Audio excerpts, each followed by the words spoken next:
வெள்ளாட்டு மட்டன் பிரியாணி பண்ண போறேங்க. பிரியாணி ஹோட்டலுக்கு அப்படி சாப்பிட மாட்டீங்க, அவ்வளோ அருமையான பிரியாணி.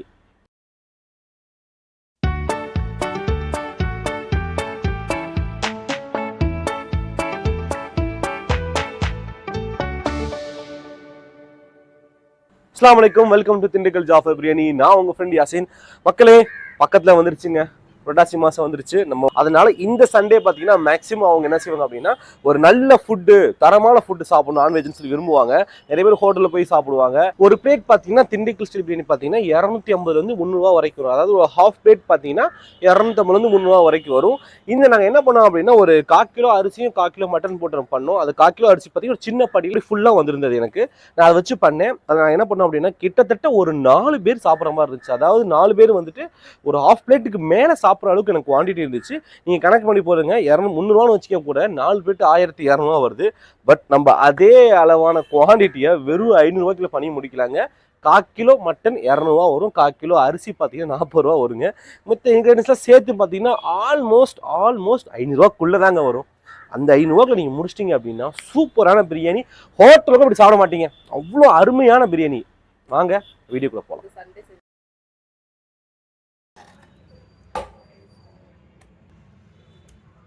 சரணகுமார் சப்ஸ்கிரைபர் ரொம்ப நாளாக கேட்டுட்டு இருந்தாங்க, பாய் சரணகுமார் என்ன கேட்டார் அப்படின்னா, பாய் எனக்கு வந்து வெளிநாட்டில் பிரியாணி எப்படி பண்ணுறது, வீட்டில் எப்படி பண்ணுறது சொல்லுங்கன்னு சொல்லிட்டே இருந்தாங்க. அதே மாதிரி பிரகாஷுங்கிற சப்ஸ்கிரைபர் பார்த்தீங்கன்னா ரெகுலராக பாய் திண்டுக்கல் ஃபேமஸான ஹோட்டல் ஸ்டைல் பிரியாணி போடுங்கன்னு சொல்லிட்டு இருந்தாங்க.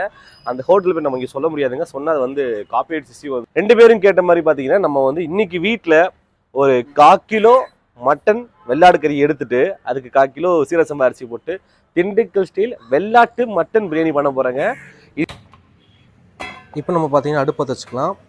அடுப்பில் ஒரு கரண்டி எண்ணெய், ஒரு கரண்டி அளவுக்கு நெய், இது ரெண்டும் பார்த்தீங்கன்னா 50 ml இருக்கும். ஒரு கைப்பிடி அளவுக்கான புதினா, ஒரே ஒரு பெரிய வெங்காயம் நறுக்குனது, இது நல்லா வதக்கிடணுங்க. இது பார்த்தீங்கன்னா நல்லா ப்ரௌனாக மாறிடும். அதுக்கப்புறம் நம்ம வந்து 1/4 கிலோ மட்டனை போட்டுக்கலாம். மட்டனை எப்படியே விட்டோம் அப்படின்னா அடிப்பிடிச்சு போயிடும். ஸோ அதுக்காக ஒரு 1/2 கிளாஸ் அளவுக்கான தண்ணி ஊற்றிட்டு வேக வச்சுக்கலாம். இது கூட 1/2 ஸ்பூன் அளவுக்கான அரைச்ச பூண்டு, 3/4 ஸ்பூன் அளவுக்கான இஞ்சி, 2.5 ஸ்பூன் அளவுக்கான சின்ன வெங்காயம் தூள் எடுத்து அரைச்சது, ஒரு 1/4 ஸ்பூன் அளவுக்கான மிளகாத்தூள், 1/4 ஸ்பூன் அளவுக்கான மல்லித்தூள், 2 பச்சை மிளகா, ஒரு கைப்பிடி அளவுக்கான மல்லித்தலை, இதோட ஒரே ஒரு பெரிய தக்காளி எடுத்து அறுத்து போட்டுக்கலாம். பட்டை, ஏலக்காய், கிராம்பு மட்டும் போடாமல் அடிஷ்னலாக ஜாதி பத்திரி, ஜாதிக்காய், இது எதுக்குன்னு பார்த்தீங்கன்னா மணத்துக்காக. நம்ம சப்ஸ்கிரைபர்ஸ் நிறைய பேர் என்ன கொஸ்டின் கேட்குறாங்க, பாய் சாப்பாடு டேஸ்ட் வைஸ் நல்லா இருக்குது, பட் அந்த மனம் வரலன்னு சொல்கிறேன். இது நம்ம பண்ணோம் அப்படின்னா ஆட்டோமேட்டிக்காக சாப்பாட்டுடைய மனம் நல்லா ரிச்சாக எடுத்து கொடுக்குங்க. ஸோ இது எல்லாமே என்ன பண்ணிக்க அப்படின்னா கம்பைன் பண்ணி கொஞ்சமாக இஞ்சி பூண்டு ஏதாவது ஒரு பேஸ்ட்டை போட்டு அரைச்சி பேஸ்ட்டாக போடணும், பவுடராக போடாமல் பேஸ்ட்டாக போட்டு பண்ணணும். இதுதான் பார்த்தீங்கன்னா நம்ம பண்ணுற ஸ்டைலுக்கும் ஹோட்டல் ஸ்டைல் பண்ணுறதுக்கும் பெரிய வித்தியாசம். சிங்கப்பூர் பட்டை பார்த்தீங்கன்னா ஒரு 5 பட்டை, இதோட 10 கிராம்பு, 5 ஏலக்காய், ஜாதிக்காய் பார்த்தீங்கன்னா ஒரு ஜாதிக்காவை 2ஆக பிரித்து அதில் ஒரு அரை பங்கு, அதே மாதிரி ஜாதி பத்திரி 2 ஏலை மட்டும் போட்டுட்டு இதை கொஞ்சமாக ஒரு 20 ml அளவுக்கு தண்ணி, 1 ஸ்பூன் அளவுக்கு பூண்டு போட்டு அரைச்சி பேஸ்ட் மாதிரி எடுத்துக்கணும். மசாலா நல்லா வெந்துருச்சு. இதுக்கு நமக்கு தேவையான அளவுக்கு உப்பு போட்டுக்கிறோம். ஒரு 1/4 ஸ்பூன் அளவுக்கான பெரிய ஸ்பூன் அளவுக்கான உப்பு, 1 ஸ்பூன் அளவுக்கான தயிர்.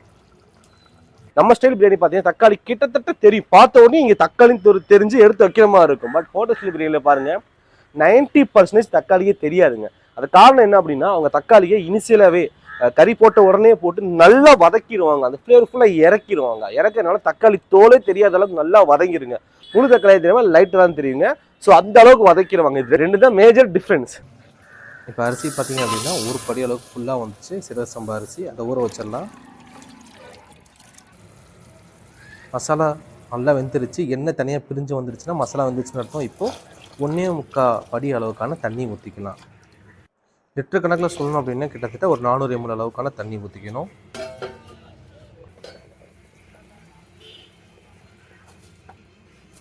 உலை நல்லா காஞ்சதுக்கப்புறம் அரிசி போட்டுடலாம். அரிசி போட்டுட்டு அரிசியை கொஞ்சம் மெதுவாக தான் கிண்டணும். இப்போ பார்த்தீங்கன்னா நல்லா ட்ரை ஆகிடுச்சு.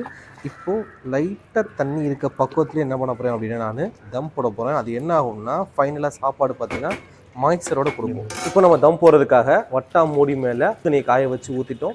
இங்கேருந்து ஒரு 5 நிமிஷம் அடுப்பு சிம்லேயே இருக்கட்டும், மேலே ஏற்றி விட்டு அடுப்பை நம்ம ஆஃப் பண்ணிடலாம். கரெக்டாக 15 நிமிஷம் கழிச்சுக்கா பார்த்தீங்கன்னா சாப்பாடு சூப்பராக ரெடி ஆயிடுச்சுங்க.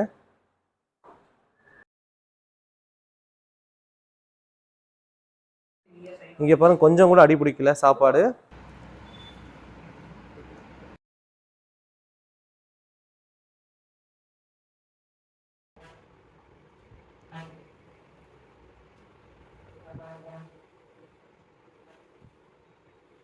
இந்த பிரியாணி நான் செஞ்சு முடிச்சதுக்கப்புறம் என் ஒய்ஃப்ட்ட கொடுத்தேன். என் ஒய்ஃபே பார்த்தீங்கன்னா சரியான அவங்க ஃபுட்டி ஆக்சுவலாக. அவங்க நிறைய மாதிரி ஹோட்டல்ஸில் பிரியாணிலாம் சாப்பிட்ருக்காங்க. அவங்க சொன்ன வார்த்தை என்னன்னு பார்த்தீங்கன்னா, பர்சனலாக ஹோட்டலில் விட இது நல்லா இருக்கு, கலர் மட்டும் கொஞ்சம் கம்மியாக இருக்குன்னு சொன்னாங்க, பட் ஹோட்டலை விட சூப்பராக இருக்குன்னு சொல்லியிருந்தாங்க, அதே ஃப்ளேவர் இருக்கு அப்படின்னு சொன்னாங்க. அவங்க ரசித்து சாப்பிட்ட அந்த ரெசிபி தான் இன்னைக்கு நான் உங்களுக்கு வீடியோவில் போட போகிறேன். இதில் சொல்ல ரெசிபி நீங்கள் மறக்காமல் செஞ்சு பார்த்துட்டு கமெண்ட் பாக்ஸில் தெரியப்படுத்துங்க. இந்த ஃபீட்பேக் நீங்கள் கொடுத்தீங்க அப்படின்னா அதுக்கப்புறம் நம்ம என்னென்ன அதில் ஆல்டர் பண்ணலாங்கிறத நான் ஃபர்தராக நம்ம வீடியோவில் சொல்கிறேன். வாங்க நம்ம போகலாம்.